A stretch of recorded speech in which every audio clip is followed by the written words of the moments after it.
हम लोग स्टार्ट करेंगे इलेक्ट्रोस्टैटिक। ये क्लास 12 का चैप्टर है फिजिक्स का, जिसमें हम लोगों को ये समझना है कि इलेक्ट्रोस्टैटिक है क्या।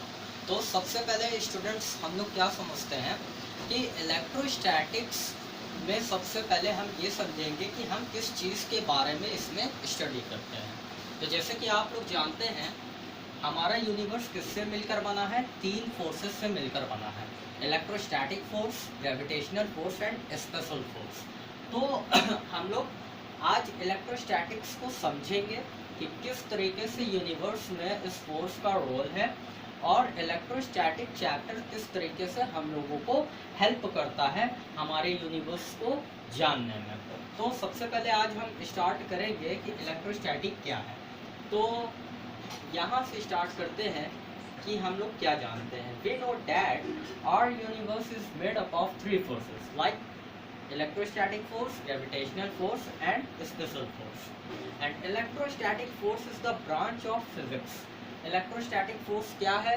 फिजिक्स का ब्रांच है, जिसमें हम लोग किसके बारे में स्टडी करते हैं, in which we study about electric charge at rest. That means यहाँ पर हम लोग बात करेंगे चार्ज, इलेक्ट्रिक चार्ज रेस्ट पर होगा तो वो किस तरीके बिहेव करता है, इन सारी चीज़ों को हम लोग इलेक्ट्रोस्टैटिक में पढ़ेंगे। तो अब इलेक्ट्रिक चार्ज एट रेस्ट, इसका इम्पोर्टेंस बहुत ज़्यादा है, क्योंकि आज जो भी हम लोग चार्ज के बारे में पढ़ेंगे, अब चार्ज का बिहेवियर रेस्ट के थ्रू क्या होगा वो इस चैप्टर में हम लोग समझेंगे। अब हम लोग क्या जानते हैं, and we also know about every substance is made up of molecule, ये आप जानते हैं, and every molecule is made up of atom, and atom is made up of proton, neutron and electron. मतलब कि हर एक सब्सटेंस किससे मिलकर बना है, मॉलिक्यूल से मिलकर बना है, और मॉलिक्यूल किससे मिलकर बना है, एटम से मिलकर बना है, एटम किससे मिलकर बना है, प्रोटॉन, न्यूट्रॉन एंड इलेक्ट्रॉन। और प्रोटॉन और न्यूट्रॉन एक जगह पर कंसंट्रेटेड होता है जिसको हम लोग न्यूक्लियस बोलते हैं, जहाँ पर प्रोटॉन न्यूट्रॉन किससे मिलकर बना है, और वो चीज़ है क्वार्क। क्वार्क से मिलकर प्रोटॉन एंड न्यूट्रॉन बने हैं, और क्वार्क स्ट्रिंग से मिलकर बना है। ये बेसिक्स डेफिनेशन है कौन सा पार्टिकल किन किन चीज़ों से मिलकर बना है। प्रोटॉन, न्यूट्रॉन एक सब एटॉमिक पार्टिकल है, प्रोटॉन, न्यूट्रॉन एंड इलेक्ट्रॉन सब एटॉमिक पार्टिकल हैं, जिसमें हम लोग क्लासिकल मैकेनिक्स में इसको पढ़ते हैं, जिसको हम लोग क्लासिकल फिजिक्स के नाम से जानते हैं। क्वार्क और स्ट्रिंग उससे भी छोटे पार्टिकल्स हैं, जिसको हम लोग क्वांटम फिजिक्स में पढ़ते हैं। तो आज हम लोग सिर्फ इतना जानेंगे कि इलेक्ट्रोस्टैटिक में चार्ज का क्या रोल होता है जब वो रेस्ट पर होता है, और चार्ज कितने प्रकार के होते हैं। चार्ज तीन प्रकार के होते हैं, पॉजिटिवली चार्ज पार्टिकल जिसको हम लोग पॉजिटिव चार्ज बोलते हैं, और वो प्रोटॉन हमेशा पॉजिटिवली चार्ज होता है, इलेक्ट्रॉन नेगेटिव चार्ज पार्टिकल होता है, और न्यूट्रॉन न्यूट्रल होता है।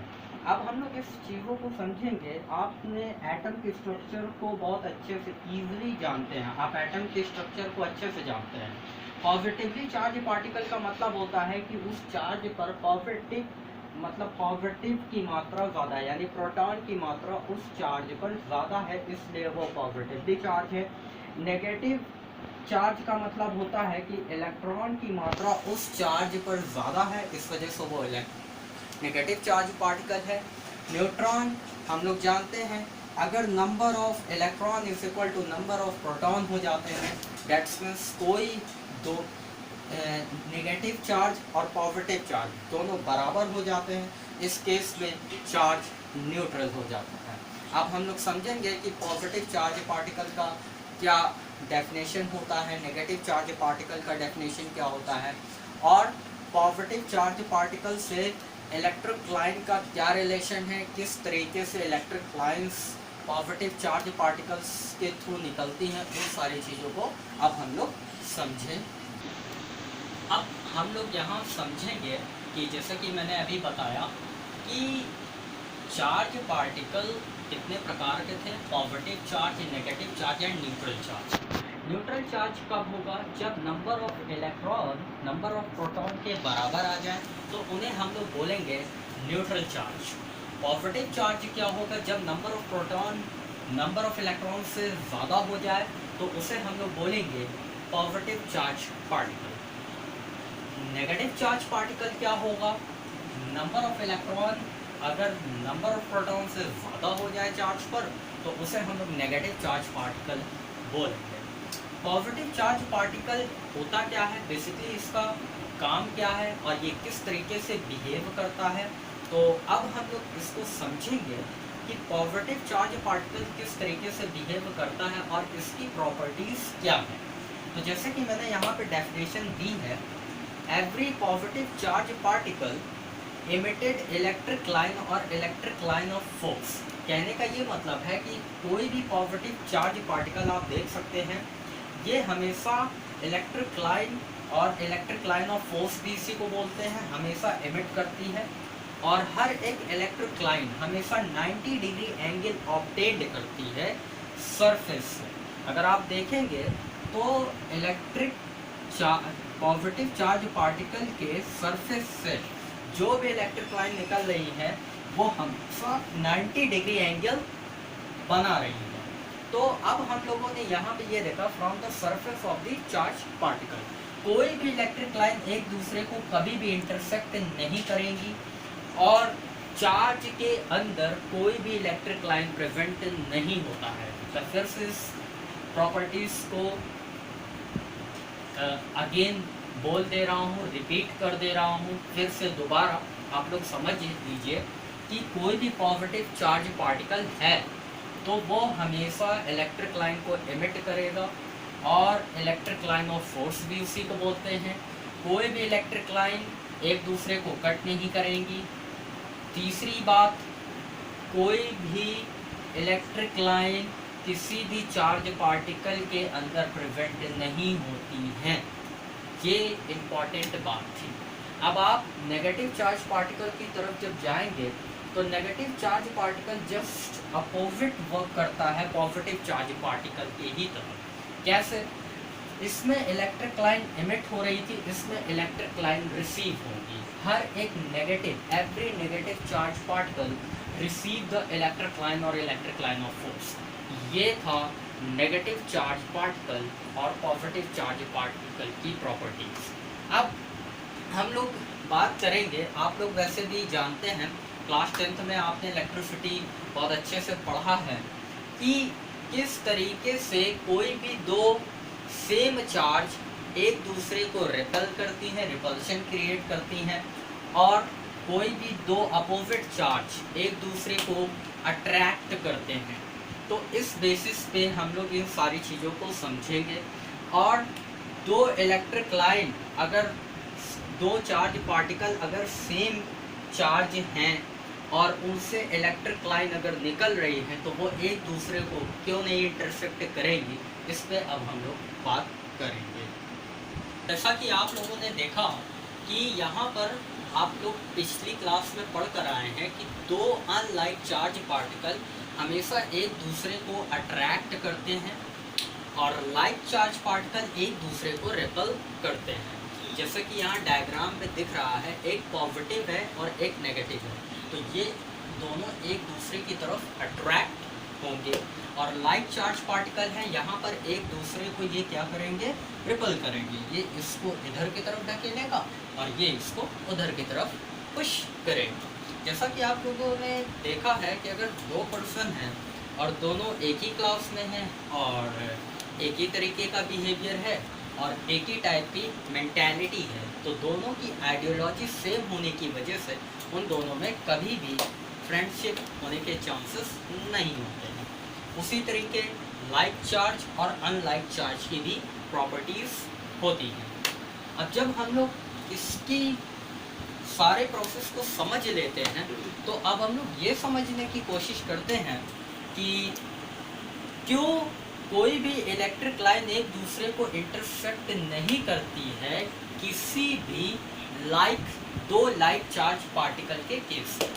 तो आप जैसे कि देख सकते हैं यहाँ पर दो पॉजिटिव चार्ज पार्टिकल हैं और इससे इलेक्ट्रिक लाइन एमिट हो रही है।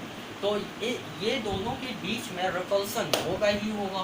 तो जब रिपल्सन होगा तो इनके बीच में एक पार्शियल प्रेशर एक्सर्ट होगा, जिसके वजह से ये लाइनें आपस में एक दूसरे के इंटरसेक्ट नहीं करेंगी। ये लाइनें आपस में इंटरसेक्ट नहीं करेंगी। देखिए यहाँ पे हो क्या रहा है, in same charge particle there is a repulsion. Same charge होने की वजह से इनके बीच में रिपल्सन हो रहा है, because it experience partial pressure. और इनके बीच में पार्शियल प्रेशर होने की वजह से ये इलेक्ट्रिक लाइन के बीच में जो पार्शियल, अब इन दोनों के बीच में रिपल्शन हो रहा है, इन दोनों के बीच में क्या हो रहा है, पार्शियल प्रेशर, जिसके वजह से ये एक दूसरे को कट नहीं करेंगी। यही इस क्वेश्चन का आंसर है।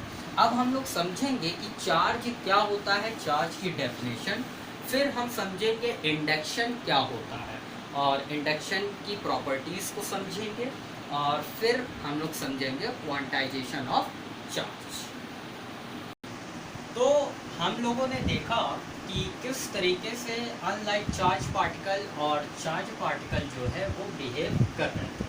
अब हम लोग ये जानेंगे कि क्या दो लाइक चार्ज पार्टिकल एक दूसरे को अट्रैक्ट कर सकते हैं। तो इसका आंसर है हाँ।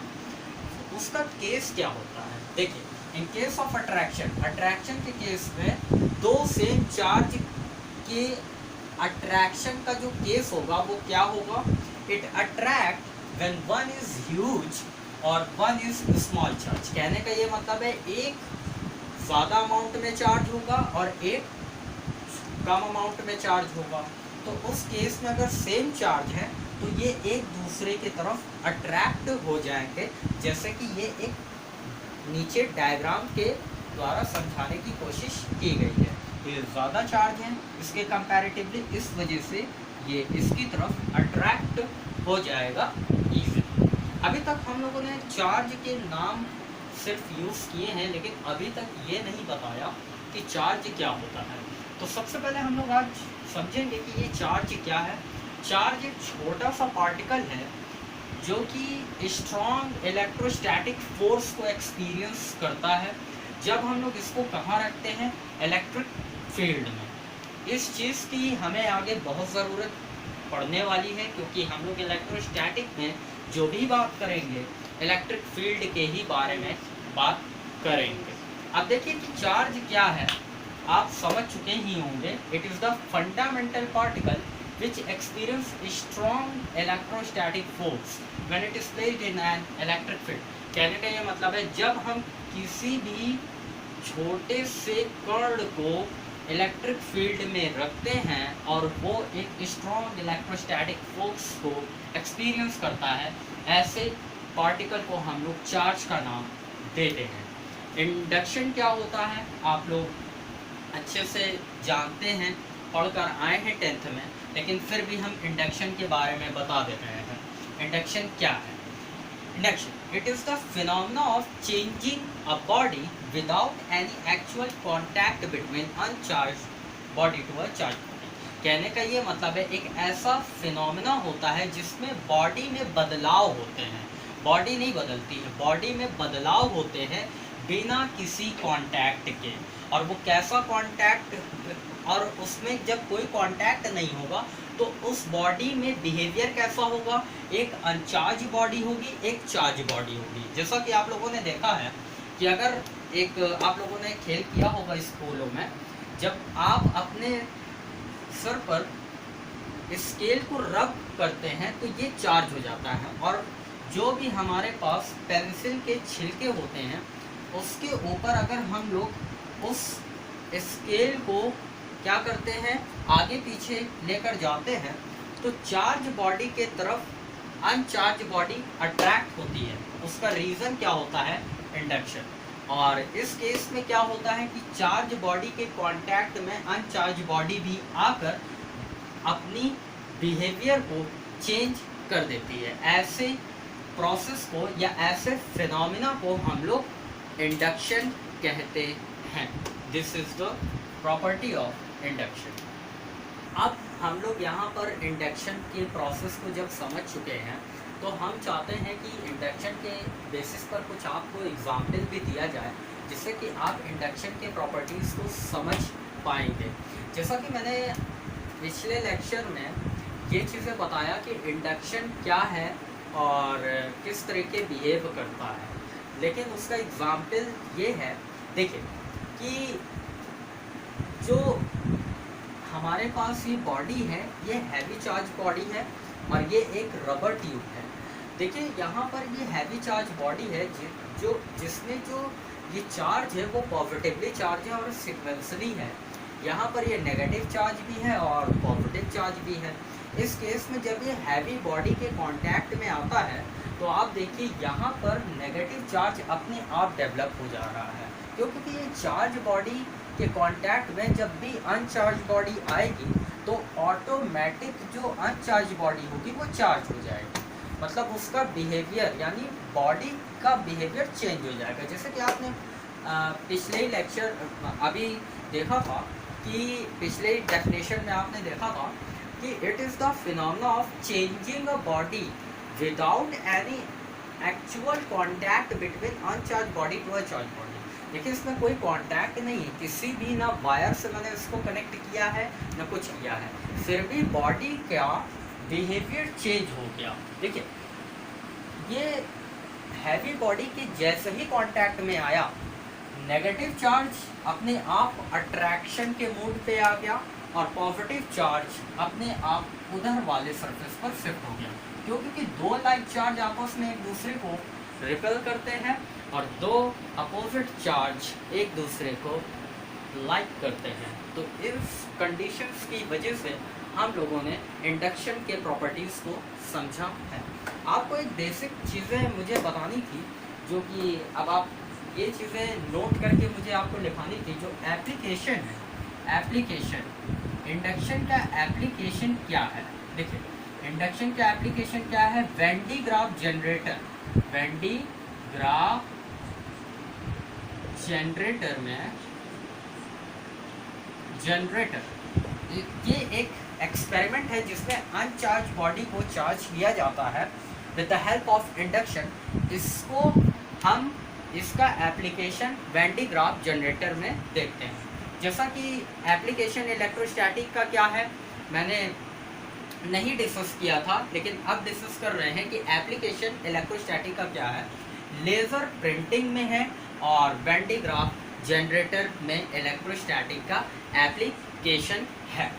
अब देखिए हम लोग जानेंगे क्वांटाइजेशन ऑफ चार्ज। ये बहुत इंपॉर्टेंट टॉपिक है और इसमें डिस्कस बहुत ज़्यादा करना है, क्योंकि इसमें कुछ न्यूमेरिकल्स भी हैं जिसको हम लोग आगे देखेंगे। और सबसे पहले हम लोग समझते हैं क्वांटाइजेशन ऑफ चार्ज है क्या और इसका यूज़ कैसे हो सकता है। देखिए it is the phenomena of charging the body due to the friction to the transformation of a whole number of electron. कहना का ये मतलब है यहाँ पे जो चार्जिंग है बॉडी की वो किस प्रोसेस से हो रही है? फ्रिक्शन की हेल्प से हो रही है। लेकिन उसमें एक केस भी है कि अगर कोई बॉडी चार्ज हो रही है फ्रिक्शन की हेल्प से, तो उसमें जो इलेक्ट्रॉन का ट्रांसफ़र होगा पूरा का पूरा होगा। मतलब इलेक्ट्रॉन का जो ट्रांसफॉर्मेशन है वो फ्रैक्शनल पार्ट में नहीं होगा। अगर फ्रैक्शनल पार्ट में इलेक्ट्रॉन ट्रांसफॉर्मेशन होगा वो क्वांटाइजेशन ऑफ चार्ज कभी भी नहीं कहलाएगा। तो ये पॉइंट को आपको माइंड में रखना है। It is the phenomena of charging the body due to the friction to the transformation of a whole number of electron. कहने का ये मतलब है इलेक्ट्रॉन का जो ट्रांसफ़र है वो पूरा पूरा होना चाहिए, फ्रैक्शन में नहीं होना चाहिए। अगर फ्रैक्शन में होगा तो वो क्वांटाइजेशन ऑफ चार्ज नहीं कहलाएगा। अब यहाँ पर देखिए, यहाँ पर क्वांटाइजेशन ऑफ चार्ज को किससे रिप्रेजेंट किया गया है? कैपिटल क्यू से। Capital Q is equal to plus minus N E, जहाँ पर कैपिटल क्यू किसको रिप्रेजेंट करता है? क्वांटाइजेशन ऑफ चार्ज है। एन क्या रिप्रेजेंट करता है? Number of charge. ई क्या है? इलेक्ट्रॉन। और आपको पता ही है कि इलेक्ट्रॉन पे कितने चार्ज होते हैं? 1.6 × 10⁻⁻19 12। अब हम लोग जब भी इसका न्यूमेरिकल करेंगे तो सबसे पहले इस बात को ध्यान में रखेंगे कि n की वैल्यू पॉजिटिव कब होगी और n की वैल्यू नेगेटिव कब होगी। इस पूरे के पूरे डेफिनेशन को न्यूमेरिकल के फॉर्म में यूज करने के लिए सिर्फ और सिर्फ हमें प्लस और माइनस को समझना होगा कि कब वैल्यू पॉजिटिव होनी है और कब नेगेटिव होनी है। उसके लिए सबसे पहले हम लोगों ने क्वेश्चन देखना है, जो कि अब हम आगे इसको डिस्कस करेंगे। कुछ इम्पॉर्टेंट बात यहाँ पर भी है, जैसे कि आप लोगों ने 10th में पढ़ा है difference between mass and charge. फिर जब हम लोग इन सारी चीज़ों को पढ़ लेंगे तो फिर हम लोग चलेंगे कूलम्ब्स लॉ पे, जो कि बहुत इम्पॉर्टेंट है, जिसको इलेक्ट्रोस्टैटिक में बहुत ज़्यादा यूज़ किया भी गया है, जिसकी हेल्प से हम लोग समझेंगे कि दो चार्ज के बीच में कितना फोर्स एक्सपीरियंस होता है। और इसको दिया था कूलम्ब ने, और कूलम्ब जो इंस्पायर थे वो किससे थे? न्यूटन से। तो ये सारी चीज़ें हम लोगों ने आगे देखनी है। तो कल जब हम इस पर बात करेंगे या अब लेक्चर में आगे बात करेंगे तो क्वांटाइजेशन ऑफ चार्ज के न्यूमेरिकल पर बात करेंगे, और इसका किस तरीके से इस न्यूमेरिकल का हम लोग किस तरीके से n की वैल्यू निकालेंगे और q की वैल्यू निकालेंगे, उन सारी चीज़ों पे हम लोग बात करेंगे। हम आपको कुछ चीज़ें याद दिलाना चाहते हैं। आप लोगों ने इलेक्ट्रिसिटी जब 10th का चैप्टर पढ़ा है तो वहाँ पे आपने इस फॉर्मूले को कुछ इस तरीके यूज़ किया है, Q = NE।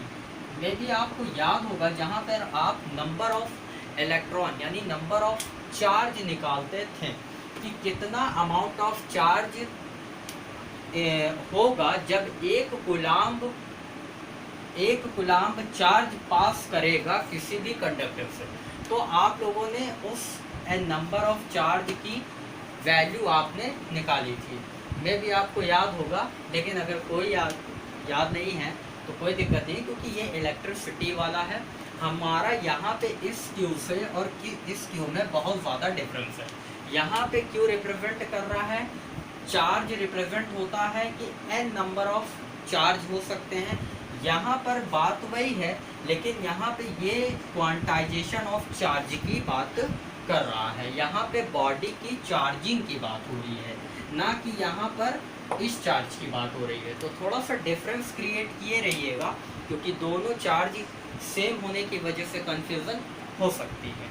इसलिए ये इम्पॉर्टेंट है कि आपको कैपिटल क्यू और स्मॉल क्यू के बीच में डिफरेंस होना चाहिए जब आप 12th में इलेक्ट्रोस्टैटिक को स्टडी कर रहे हैं। अब हम इसका न्यूमेरिकल नेक्स्ट पार्ट पर करेंगे। हमें क्या क्या चीज़ें पढ़नी है, हम आपके सामने इन सारी चीज़ों को यहाँ पर लिख दे रहे हैं। कुछ क्या क्या चीज़ करनी है अगले लेक्चर में, उन सारी चीज़ों को हम यहाँ पर लिख दे रहे हैं। न्यूमेरिकल करना है, न्यूमेरिकल क्वांटाइजेशन पर न्यूमेरिकल करना है। सेकंड हमें क्या करना है, सेकंड हमें मास और चार्ज के बीच में डिफरेंस पढ़ना है, मास और चार्ज के बीच में डिफरेंस पढ़ना है। फिर उसके बाद हम लोगों को कूलम्ब्स का डेरिवेशन करना है, कूलम्ब्स का डेरिवेशन करना है, जिसमें हम लोग कूलम्ब्स के लॉ को समझेंगे, लॉ है और इस पे न्यूमेरिकल करने हैं। तब हम लोग फिर उसके बाद हम लोग इलेक्ट्रिक फील्ड को समझेंगे, इलेक्ट्रिक फील्ड को समझेंगे। अगले लेक्चर में हम लोग न्यूमेरिकल करेंगे, मास चार्ज के बीच में डिफरेंस पढ़ेंगे, कूलम्ब्स का डेरिवेशन पढ़ेंगे और न्यूमेरिकल करेंगे और इलेक्ट्रिक फील्ड को समझेंगे। और अगले लेक्चर में इसकी बात हम करेंगे।